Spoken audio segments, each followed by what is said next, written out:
Hi friends, இன்றைக்கி morning நம்ம வீட்டில் பிரேக்ஃபாஸ்ட்டுக்கு butter toast bread, brown bread வாங்கி அதில் பட்டர் டோஸ்ட் பண்ணி பட்டர் போட்டு நல்லா கிறிஸ்பியாக டோஸ்ட் பண்ணிவிட்டு அது மேலே இட்லி மிளகாய் பொடி.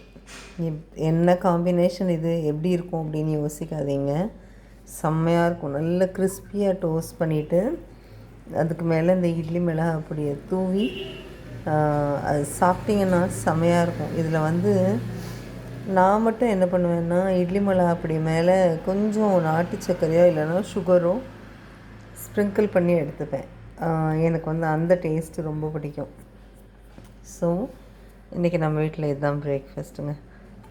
Just bread byte. ஏன்னா மதியத்துக்கு ரெடி பண்ண இது ரெடியாக இருக்குது, என்னது ஃப்ரைட் ரைஸ் ரெடியாக இருக்குது. அதனால் சீக்கிரம் சாப்பிட்ருவோம் நாங்கள். மதிய சமையல் ஸ்பெஷலாக இன்றைக்கி எதுவும் பண்ண தேவையில்லை. ஃப்ரைட் ரைஸ் ரெடியாக இருக்குது, காலைல செஞ்சது. அதனால் ப்ரெட் டோஸ்ட்டும் செவ்வாழைப்பழமும் தான் இன்றைக்கி மார்னிங் பிரேக்ஃபாஸ்ட்டு. ப்ரெட் டோஸ்ட்டில் நமக்கு ஸ்பைசி, இந்த சால்ட்டி டேஸ்ட் கிடைக்கும்.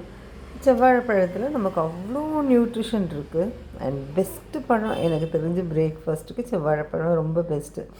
ஏன்னா ரொம்ப ஃபில்லிங்காகவும் இருக்கும். ஒரு பழத்தில் அவ்வளோ வெயிட், அவ்வளோ ஹெவியாக இருக்குது, எவ்வளோ நல்ல நியூட்ரிஷன் இருக்கிறதுனால நமக்கு மார்னிங்லேருந்து நமக்கு தேவையான எனர்ஜியை இந்த பனானா நமக்கு கண்டிப்பாக பர்ஃபெக்டாக நமக்கு சப்ளை பண்ணும்.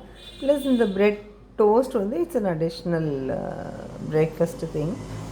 இன்றைக்கி இது தாங்க பிரேக்ஃபாஸ்ட். உங்களுக்கு இது பிடிச்சிருந்ததுன்னா நீங்களும் ட்ரை பண்ணி பாருங்கள். Really worth trying.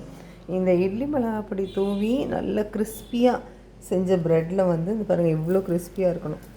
சத்தம் கேட்குதா? இந்த அளவுக்கு கிறிஸ்பியாக வந்ததுன்னா இட்லி மிளகாய் பொடி தூவி சாப்பிட்டிங்கன்னா அவ்வளோ சூப்பராக இருக்குங்க. நீங்கள் ட்ரை பண்ணி பாருங்களேன். ட்ரை பண்ணி பார்த்துட்டு உங்களுக்கு பிடிச்சிருந்ததுன்னா சொல்லுங்கள். Okay, thank you. Have a good day.